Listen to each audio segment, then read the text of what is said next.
And now, the survival show that once survived, explaining an unfortunate event with a cantaloupe to a Jamaican.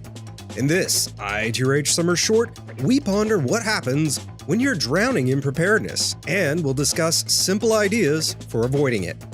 Howdy and welcome to In the Rabbit Hole's Urban Survival Podcast. This is episode number 260. I'm your host, Aaron, and you are in the rabbit hole, safe and sound.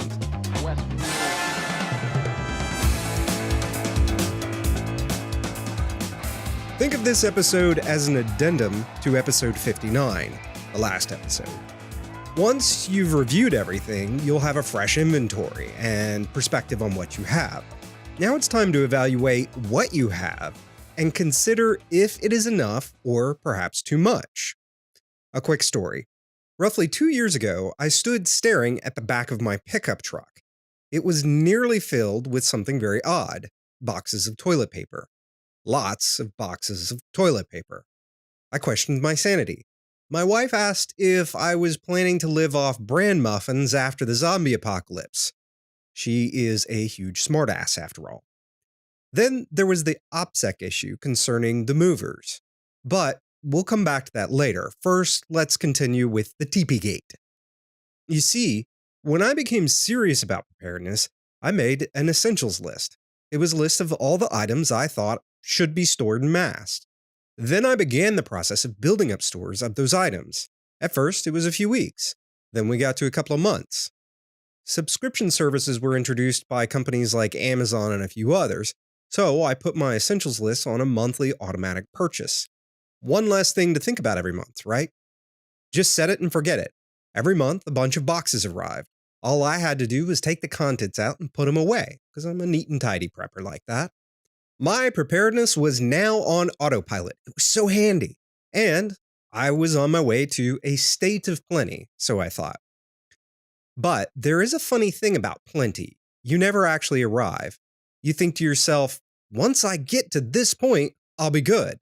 But then you reach that level and it feels normal. Going further is no longer perceived as going too far, so you continue. Before you know it, the powers of autopilot and never enough combine like prepper super twins. And this is how you end up with a 4-year supply of toilet paper filling the bed of your pickup truck on moving day. Is a 4-year supply of anything terrible? It may not be, but it depends on the answers to a few questions that only you can answer for yourself, and you must evaluate on an item-by-item basis. First, what is your prepper disaster jam? What are you worried about? Is it a pandemic, financial collapse, civil unrest, or something more exotic and saucy? How long do you anticipate shortages and stoppages to last due to the disaster taking place? How long will it take you to become proficient and productive at self-sustaining or self-reliance? What is the quantity you use in a month or a year of the item? Will the item expire, thus limiting how much you can reasonably store? Now we have two critical numbers. You have a length of time to prepare for and a storage dream number in isolation, and isolation being important. But this isn't necessarily the correct number. Can you reasonably hold up in your current location for that length of time? Really think about it. Your suburban or urban home may not be the best place to ride out the zombie apocalypse for any length of time. Assuming you have a place to bug out to, how much of your preps can you reasonably take with you when it's go time? The last two are the rub. And you could start with those two, but I'd encourage you to go through the whole process to gain perspective. After we moved, toilet paper wasn't the only thing which caused me to reconsider how much of what we had and what we were preparing for.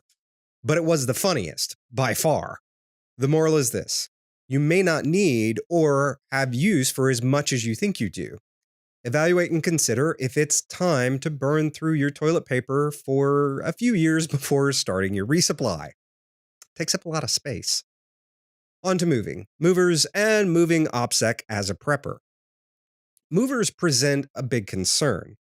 I'm sure most are very honest, hardworking people, but there are two things to take into consideration when dealing with movers. First, They are skilled at moving a lot of stuff out of a place as quickly as possible. Think about it.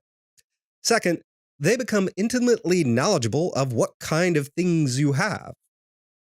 Preppers are kind of big on OPSEC, so that's makes people uncomfortable. If you had 3 movers on the team, it only takes one of them to be a turd. He could be a thief, or he could have a buddy who is a thief. That buddy might offer to cut him in on a percentage for merely sharing what house is a good target. One thing that makes a house a good target is guns. And what do preppers tend to have a good amount of? Here are my quick suggestions and what we did. Move all your guns, ammo, and gear that is obviously prepper stuff on your own. We moved everything out of one room while doing our packing. That room then became the self-move room. It also contained a safe. Then, shut and lock the door till you're ready to actually move those contents. Next, move everything you can transport on your own, either before or after the movers come. Finally, have a reputable safe company move your safe and install it in a new location. Don't let the movers do it. Now, moving cross-country is a beast. Timing and logistics are going to get more complicated for you. Evaluating and paring back may help you most of all. And that's what I think about that. Damn it. If you're watching this on YouTube, be sure to do all the YouTube stuff. Like this video, subscribe, and slap that bell around if it's the kind of thing you're into. If you're listening to the actual podcast, don't merely pick at the episodes, you weirdo. Make sure you're subscribed. Show notes, resources, and links to everything mentioned in this episode can be found by going to intherabbithole.com/E260. With that, we wrap up episode number 260. From the Lone Star State. Till next time, stay safe and sound.